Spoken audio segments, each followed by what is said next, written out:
Praise the lord. యేసు రక్తమే జయము. మన రక్షకుడు మన విమోచకుడైన యేసుక్రీస్తు పరిశుద్ధ నామములో అందరికీ వందనాలు. చిన్న ప్రార్థన ద్వారా ఈ ఉదయకాల వాక్యదానం చేసుకుందాము.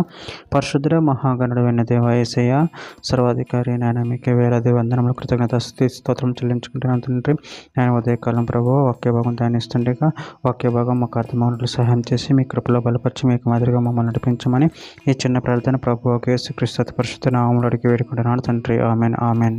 యోబు గ్రంథం 36వ అధ్యాయం 5వ వచనము. ఆలోచించుము, దేవుడు బలవంతుడు కానీ ఆయన ఎవరిని తిరస్కారం చేయడు. ఆయన వివేచన శక్తి బహుబలమైనది. ఆమె దేవుడి వాక్య భాగం దీవించును గాక.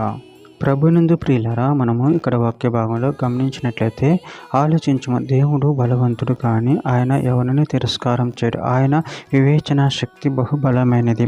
అదేవిధంగా వాక్య భాగంలో గమనించినట్లయితే కీర్తన గ్రంథం 138వ అధ్యాయం 6వ వచనంలో యెహోవా మహోన్నతుడైనను, ఆయన దీనులను లక్ష్యపెట్టును, ఆయన దూరం నుండి గర్విష్ఠును బాగుగా ఎరుగును.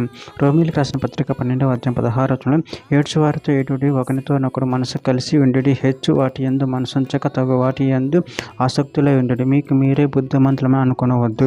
యోబు గ్రంథం 9వ అధ్యాయం 4వ వచనంలో ఆయన మహావివేకి, అధిక బాల సంపన్నుడు, ఆయనతో పోరాట తెగించి హాని నందని వాడవడు.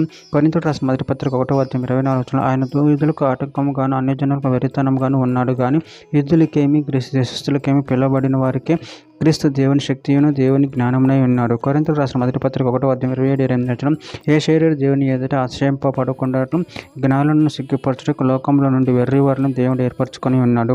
బలవంతులైన వారిని సిగ్గుపరచుటకు లోకంలో బుద్ధిహీనులైన వారిని దేవుడు ఏర్పరచుకొని ఉన్నాడు.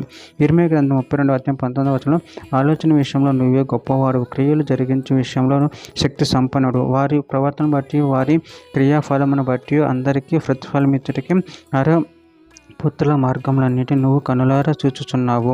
ఇర్మీయా గ్రంథం 10వ అధ్యాయం 12వ వచనం ఆయన తన బలం చేత భూమిని సృష్టించెను, తన జ్ఞానం చేత ప్రపంచం స్థాపించెను, తన ప్రజ్ఞ చేత ఆకాశమును విశాలపరచెను. చివరిగా ఒక మాట, యోబు గ్రంథం 37వ అధ్యాయం 23వ వచనం సర్వశక్తుడగు దేవుడు మహాత్మ్యం గలవాడు, ఆయన మనకు అగోచరుడు, న్యాయమును నీతిని ఆయన ఏమాత్రమున చెరపడు, అందువలన నరులు ఆయన యందు భయభక్తులు కలిగి ఉందురు. ఆమె దేవుడి వాక్య భాగం దీవించడానికి చిన్న ప్రార్థన చేసుకుందాము. పరిశుద్ధుడ మహాగణుడైన దేవయేసయ్య, మీరు ఇచ్చిన వాక్యదాన్ని బట్టి ప్రభు కృతజ్ఞత చెల్లించుకున్న తండ్రి. మీరే మహోన్నతుడైన దేవుడు తండ్రి. నాయన మీ యందు భయభక్తులు కలిగి మీ ప్రేమ కృపలో నిరంతరం వెలిగి మీకు మహిమపరిచే వరకు ఉండే శక్తిని బలాన్ని మాకు అనుగ్రహించమని మీ కృపలో బలపరచమని చిన్న ప్రార్థన యేసు నామములో అడిగి వేడుకుంటున్నాను తండ్రి. Amen amen amen.